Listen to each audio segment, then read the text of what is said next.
Punjab, Haryana, west বেংগলৰ আলুৱে অসমৰ বজাৰ প্ৰতি বছৰে দখল কৰি আহিছে। এইবাৰ কিন্তু অসমৰ আলুৱে অসমৰ বজাৰ দখল কৰিবলৈ সক্ষম হ'ব। নমস্কাৰ জনাইছোঁ আৰু আজিৰ ভিডিঅ'টোলৈ আপোনালোকক স্বাগতম জনাইছোঁ। আজি আহি পালোহি ডিৰাকত, কাৰণ এইবাৰ প্ৰথমবাৰৰ কাৰণে ডিৰাকত অত্যাধুনিক পদ্ধতিত আলু খেতি কৰিছে এফালে দাদাই। আৰু আমি আচলতে জানো যে আলু ৰুবলৈ হ'লে প্ৰথমতে পাতি খনা হয়, তাৰপাছত আলু ৰোৱা হয়, তাৰপাছত মাটি দিয়া হয়। কিন্তু ইয়াৰ পদ্ধতিটো বেলেগ।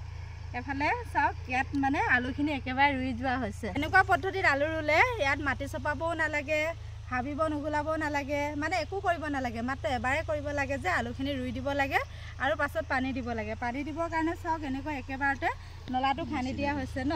কেনেকুৱা লাগিছে দাদা এইটো চিষ্টেমটো? ভাল লাগিছে, নহ'লেতো এনেকৈ মানুহে কৰিলেতো কেইবাদিনো লাগি যায়, কিন্তু ইয়াত এতিয়া ঘণ্টাৰ ভিতৰতে হৈ গৈছে। আৰু ভেটিটো উঠিছে, আকৌ আলুটোও ৰুই গৈছে মেচিনে, আকৌ পানীয় সুবিধাটো নলাটো বনাই দিছে।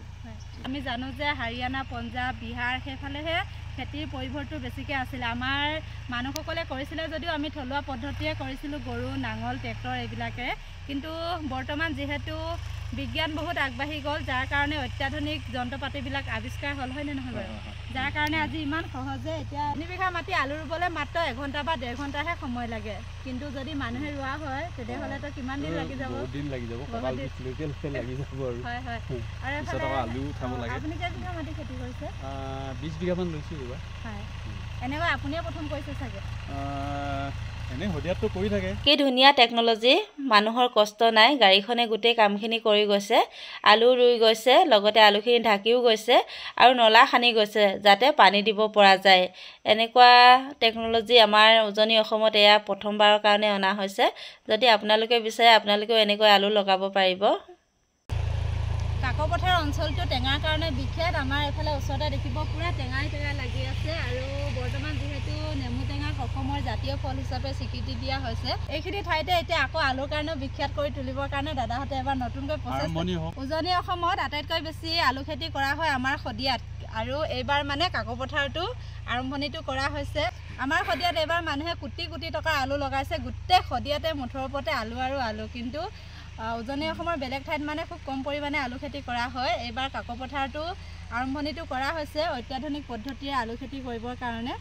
বৰ্তমান আমাৰ শদিয়াত সকলো অত্যাধুনিক সা সঁজুলি অনা হৈছে আলু খেতিৰ কাৰণে, আৰু মেচিনটো শদিয়াৰ পৰাই আনি দাদাহঁতে মানে কাকপথাৰত আলু খেতি আৰম্ভ কৰিছে। আশা কৰিছে আপোনাৰ খেতি ভাল হওক। এতিয়াও আলু খেতি কৰিবলৈ যথেষ্ট সময় আছে। যদি আপোনালোকৰ মাটিডৰাত আপোনালোকে আলু খেতি কৰোঁ বুলি ভাবিছে, তেনেহ'লে আপোনালোকে কমেণ্টত জনাব আৰু আপোনালোকৰ ফোন নম্বৰসমূহ শ্বেয়াৰ কৰিব, তেতিয়া আপোনালোকৰ লগত যোগাযোগ কৰা হ'ব। এই টেকন'লজিৰ জৰিয়তে খুব কম সময়ৰ ভিতৰতে আলু খেতি কৰিব পাৰি। আলু একেবাৰে ৰুই দিয়া হয়, তাত কোনো কষ্ট কৰিব লগা নহয়। সময়মতে মাত্ৰ পানী আৰু সাৰ প্ৰয়োগ কৰিলে হৈ যায়, আৰু যথেষ্ট উৎপাদন হয় এনেকৈ কৰা আলু খেতিত। বৰ্তমান আমাৰ উজনি অসমত যথেষ্ট পৰিমাণে আলু খেতি কৰা হৈছে। যদি আপোনালোকৰ অঞ্চলত ক'ৰবাত কৰিব লগা আছে, তেনেহ'লে আপোনালোকেও এনে পদ্ধতিৰে আলু খেতি কৰি উপকৃত হ'ব পাৰিব।